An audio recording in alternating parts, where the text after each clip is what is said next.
Hello everyone, welcome on my channel study 100.1 पर। तो आज हमारा टॉपिक है लोकसभा और राज्यसभा में अंतर। तो ये एक ऐसा टॉपिक है, यदि आप किसी भी एग्ज़ाम की तैयारी कर रहे हो तो उन सभी एग्ज़ामों में इससे एक या दो क्वेश्चन बनते ही बनते हैं। तो बहुत अच्छा टॉपिक है और छोटी सी वीडियो है जो आपके एग्ज़ाम के लिए काफ़ी इम्पोर्टेंट होने वाली है। तो चलिए वीडियो को स्टार्ट करते हैं।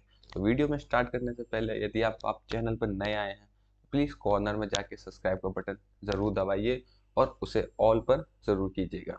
तो चलिए स्टार्ट करते हैं लोकसभा और राज्यसभा में अंतर को। तो सबसे पहले हम बात करेंगे लोकसभा के बारे में। जो लोकसभा का सदस्य होता है उसका चुनाव कैसे किया जाता है? तो उसका चुनाव किया जाता है नागरिकों के द्वारा, यानी वोटिंग के द्वारा इसका चुनाव किया जाता है। और राज्यसभा के सदस्य का चुनाव किस तरीके से किया जाता है? इसका जो चुनाव होता है वह विधानसभा की निर्वाचित सदस्यों के द्वारा किया जाता है। तो कहने का मतलब ये है, जो राज्यसभा है इसके सदस्य राज्य विधानसभा के निर्वाचित सदस्यों के द्वारा किया जाता है। क्लियर? तो लोकसभा के सदस्यों का चुनाव कैसे किया जाता है? नागरिकों के द्वारा, यानी वोटिंग के द्वारा। और राज्यसभा के सदस्यों का चुनाव राज्य विधानसभा के निर्वाचित सदस्यों के द्वारा इसका चुनाव किया जाता है। आगे बढ़ते हैं अगले पॉइंट पर। तो लोकसभा का सदस्य बनने के लिए जो न्यूनतम आयु रखी गई है वह कितनी है?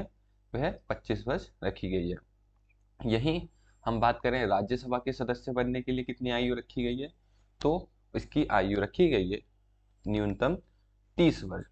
तो लोकसभा के सदस्य की आयु कितनी होनी चाहिए? 25 वर्ष।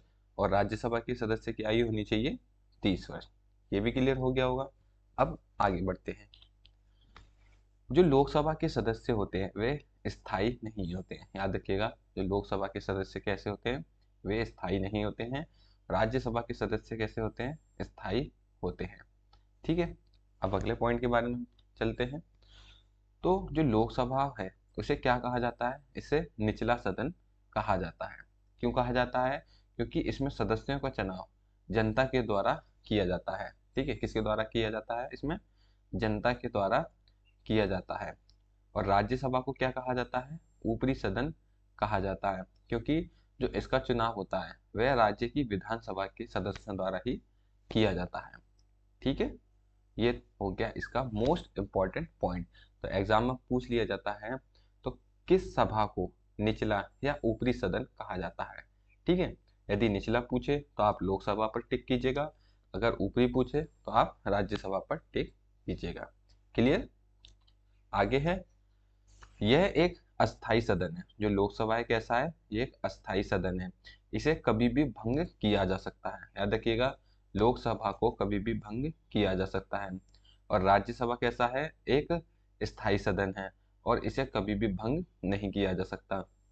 तो एग्जाम में इस तरीके से क्वेश्चन बन सकता है कि ऐसा कौन सा सदन है या ऐसी कौन सी सभा है जिसे भंग किया जा सकता है या नहीं किया जा सकता।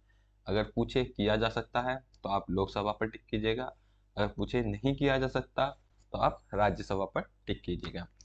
ठीक है, आगे बढ़ते हैं।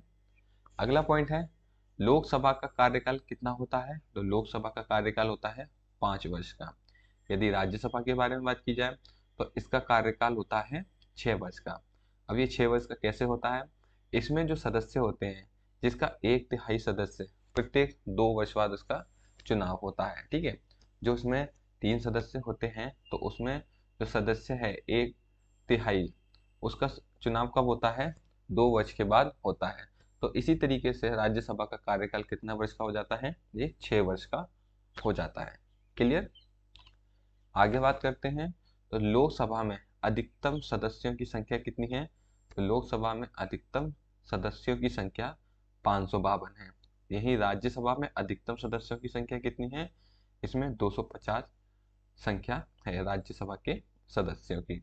ठीक है, अगला पॉइंट है, तो लोकसभा के बैठक की अध्यक्षता लोकसभा के स्पीकर के द्वारा की जाती है। यानी जो लोकसभा में जो बैठक होती है तो उसी में ही एक लोकसभा के सदस्य को एक अध्यक्ष बना दिया जाता है, यानी लीडर बना दिया जाता है, जो सभी लोगों की शिकायतें और बातों को सुनता है। तो उसको क्या कहा जाता है? उसे लोकसभा का स्पीकर या स्पीकर कहा जाता है। क्लियर। इसमें राज्यसभा के बारे में बात करें तो राज्यसभा के बैठक की अध्यक्षता कौन करता है, तो भारत के उपराष्ट्रपति के द्वारा की जाती है। मोस्ट इम्पॉर्टेंट है, तो याद रखिएगा, एग्जाम में पूछ लेता है इस पॉइंट को। तो राज्यसभा के बैठक की अध्यक्षता किसके द्वारा की जाती है, भारत के उपराष्ट्रपति के द्वारा ही इसकी अध्यक्षता की जाती है। अगला पॉइंट है, धन विधेयक मामले में लोकसभा में पेश किया जाता है। जो धन विधेयक मामले होते हैं वे कहाँ पर पेश किए जाते हैं, वे लोकसभा में पेश किए जाते हैं। लेकिन राज्यसभा में धन विधेयक कोई भी मामले पेश नहीं किए जाते हैं। क्लियर, याद रखिएगा, जो धन विधेयक मामले होते हैं वे कहाँ पर पेश किए जाते हैं, लोकसभा में पेश किए जाते हैं। राज्यसभा में धन विधेयक मामले पेश नहीं किए जाते हैं। अगला पॉइंट है, यह लोकतंत्र के लिए कानून बनाने और वित्तीय प्रतिकृतियों को स्वीकृत करने के लिए कार्य करती है। कौन कार्य करती है, लोकसभा। लोकसभा क्या करती है, कानून बनाने का कार्य करती है।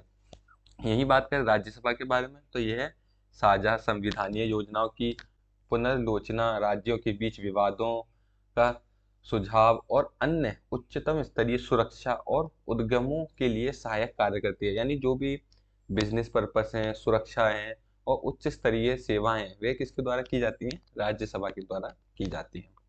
तो ये था लोकसभा और राज्यसभा में अंतर। उम्मीद है आपको वीडियो काफ़ी अच्छा लगा होगा और काफ़ी हेल्पफुल रहा होगा। यदि आपको इस वीडियो से थोड़ी सी भी हेल्प मिलती है तो प्लीज़ वीडियो को लाइक कीजिएगा, कमेंट कीजिएगा और चैनल को सब्सक्राइब करना ना भूलिएगा और हमारे चैनल पर बने रहिएगा। धन्यवाद।